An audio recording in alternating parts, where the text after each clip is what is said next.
ಛತ್ರಿ ತಗೊಂಡು ಒಳಗಡೆ ಎಲ್ಲ ಬರಬೇಡ. ಆ ಮೆಟ್ಲು ಕೆಳಗಡೆ ಹಾರಾಕ್ಬಿಟ್ಟು ಹೋಗು. ಚಪ್ಲಿನೂ ಅಲ್ಲೇ ಬಿಡು. ಇಲ್ಲಾರು ಕೇಳಿಸ್ಕೊಳ್ಳಿ, ನಾಳೆ ಟ್ಯೂಷನಿಗೆ ಬರಾಗ ಚಪ್ಲಿನ ಮೆಟ್ಲು ಕೆಳಗಡೆ ಬಿಟ್ಬಿಟ್ಟು ಬನ್ನಿ. ಇವತ್ತು ಇಲ್ಲಾರು ಮಳೆದಲ್ಲಿ ನೆನ್ಕೊಂಡ್ ಬಂದಿದ್ದೀರಾ, ಚಪ್ಲಿ ಮನೆ ಮುಂದೆ ಬಿಟ್ಟಿದ್ದೀರಾ, ನೋಡಿ ಇಷ್ಟು ಗಲೀಜಾ ಕಾಣ್ತಿದೆ ಅಂತ. ಪದ್ಮ ಆಂಟಿ, ನಿಮ್ಮ ಮಗಳು ಟ್ಯೂಷನಿಗೆ ಬಂದಿಲ್ಲ.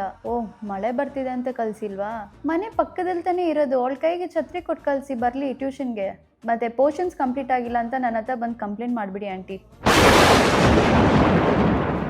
ಸುಮ್ಮನೆ ಕೂತ್ಕೊಂತೀರಾ? ಅದೇ ನಿಮ್ಮ ಮನೇಲಿರಾಗ ಗುಡುಗು ಬಂದ್ರೆ ಸುಮ್ಮನೆ ಕೂತಿರ್ತೀರಾ. ಇವಾಗ ಟ್ಯೂಷನಲ್ಲಿ ಇದ್ದೀರಾ ಅಂತ ನಾಟಕ ಆಡ್ತಾ ಇದ್ದೀರಾ? ಸುಮ್ಮನೆ ಕೂತ್ಕೊಂಡು ಓದಿ. ಕರೆಂಟ್ ಬೇರೆ ಹೋಯ್ತು. ಯಾರು ಮಾತಾಡಬೇಡಿ, ನಿಮ್ಮ ವಾಯ್ಸಲ್ಲೇ ನಾನು ಕಣ್ಣಿಡ್ಬಿಡ್ತೀನಿ ಯಾರು ಮಾತಾಡ್ತಾ ಇದ್ದಾರೆ ಅಂತ. ನಿಮಗೋಸ್ಕರ ನಮ್ಮ ಅಪ್ಪ ಎಮರ್ಜೆನ್ಸಿ ಲೈಟ್ ಫಿಕ್ಸ್ ಮಾಡಿದ್ದಾರೆ, ಗೊತ್ತಾ? ಹೇಳಿ ಆಂಟಿ. ನರ್ಮದಾ, ನಿಮ್ಮ ಅಪ್ಪಗೆ ಹೇಳಿ ಒಂದು ಸ್ವಲ್ಪ ವರ್ಷಿನಿನ ಮನೆ ಹತ್ರ ಬಿಡು ಅಂತ ಹೇಳಮ್ಮ. ಅವರಪ್ಪ ಬರೋದು ಲೇಟ್ ಆಗುತ್ತೆ ಅದಕ್ಕೆ. ಅಪ್ಪ, ವರ್ಷಿನಿನ ಅವ್ರ ಮನೆ ಹತ್ರ ಬಿಟ್ಬಿಡ್ಬಾ ಅಪ್ಪ.